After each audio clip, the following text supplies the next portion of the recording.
जनाब इरफान साहब से गुजारिश करता हूं कि वो स्टेज पर आए। इरफान साहब जो है उर्दू एकेडमी के यहाँ के एक रुकन है और मैं उनसे गुजारिश करता हूं कि वो उर्दू को जिंदा रखने के लिए क्या स्कीम्स कर रहे हैं गवर्नमेंट ऑफ कर्नाटका से और हमारी जिम्मेदारी क्या है और हमसे आप क्या चाहते हैं। अगर वो पेरेंट्स हैं यहाँ पर, स्टूडेंट्स भी हैं, अगर उनको पता चले कि क्या अगर सही रहनुमाई मिले तो इंशाल्लाह उर्दू को हम और नेक्स्ट लेवल पे ले जाने के लिए क्या कर सकते हैं, एक तरतीब करेंगे इंशाल्लाह। जज़ाकुमुल्लाह खैरन, इट्स ऑल योर्स।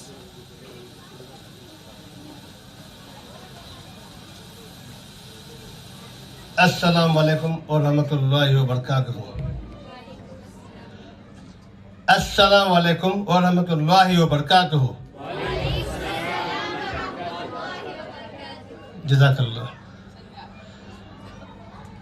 मैं चूँकि उर्दू का मुसाफिर हूँ और मैं आप तमाम से उर्दू में ही बात करूँगा। हमारे कर्नाटक के एक शायर हैं हसन बक्कली, वो कहते हैं किसे तहजीब कहते हैं वो खुद ही जान जाएंगे, किसे तहजीब कहते हैं वो खुद ही जान जाएंगे। तुम अपने अपने बच्चों को फ़कत उर्दू सिखा देना।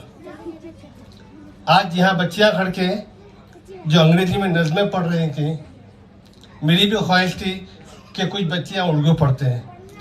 शायद मेरे आने में ताख़िर हुआ, मेरे से पहले कुछ बच्चियों ने पढ़ा होगा, मैंने नहीं सुना। इस्लाम का जो असासा है, बिलखुसूस बर-ए-ज़गीर यानी हिंदुस्तान, पाकिस्तान, जो इस तरफ के जो ममालिक हैं, यहाँ पर जो इस्लाम का जो असासा है वो ज़्यादातर आपको उर्दू में मिलेगा। और उर्दू जो है हमारे यहाँ मादरी ज़बान है। अगर बच्चों को बचपन से ही उर्दू ज़बान में तालीम दी जाए तो बच्चों को कुरान पढ़ते वक्त, हदीस पढ़ते वक्त तर्जुमा पढ़ने में, समझने में आसानी होती है। हम कितना ही क्यों ना पढ़ लें अंग्रेज़ी में या कोई और ज़बान में, लेकिन जब हम सोचेंगे तो अपनी मादरी ज़बान में सोचेंगे। यानी बच्चा जब बोलेगा तो जो उसको सिखाया गया उस ज़बान में बोलेगा, लेकिन जब सोचेगा तो अपनी मादरी ज़बान में सोचेगा। तो इसलिए कोशिश करें कि बच्चों को अपने घरों में से ही, क्योंकि अरबी का माहौल होता है, तो अरबी के उस्ताद भी जो है बच्चों को बआसानी उर्दू सिखा सकते हैं।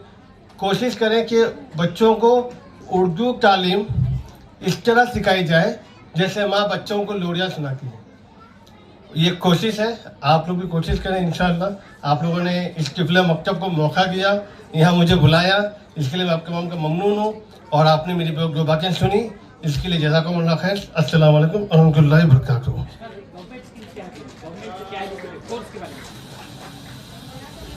देखिए, कर्नाटक उर्दू एकेडमी जो है ये उर्दू के सकाफती और अदबी यानी लिटरेरी और कल्चरल प्रोग्राम्स के लिए है। ये कोई एजुकेशन डिपार्टमेंट नहीं है। फिलवक्त क्योंकि गवर्नमेंट से भी फंड नहीं है हमारे पास, इसलिए हमारे प्रोग्राम्स रुके हुए हैं। अभी अनकरीब जो है नया जो सेशन चल रहा है अभी इंशाल्लाह, इसके बाद कुछ स्कीम्स वगैरह लागू होंगी। तो एकेडमी से जो है आप कोई भी मुशायरा हो या बच्चों के बैगबाजी हो या फिर खवाली का प्रोग्राम हो, इस तरह के प्रोग्राम्स आप एकेडमी से कर सकते हैं। और अलग अलग डिपार्टमेंट हैं, जैसे KMDC अलग डिपार्टमेंट है, उनकी स्कीम्स अलग होते हैं। हमारा डिपार्टमेंट सिर्फ कर्नाटक उर्दू अकेडमी है। फिर वक्त फंड नहीं है, इसके लिए कोई स्कीम्स नहीं है हमारे पास। जब होगी इंशाल्लाह मैं आपसे बाहर के बताऊँगा।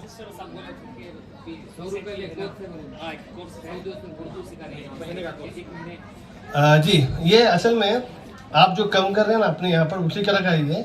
हमारे पास उर्दू अकेडमी में यू कैन लर्न उर्दू, ये 30 दिन का कोर्स है।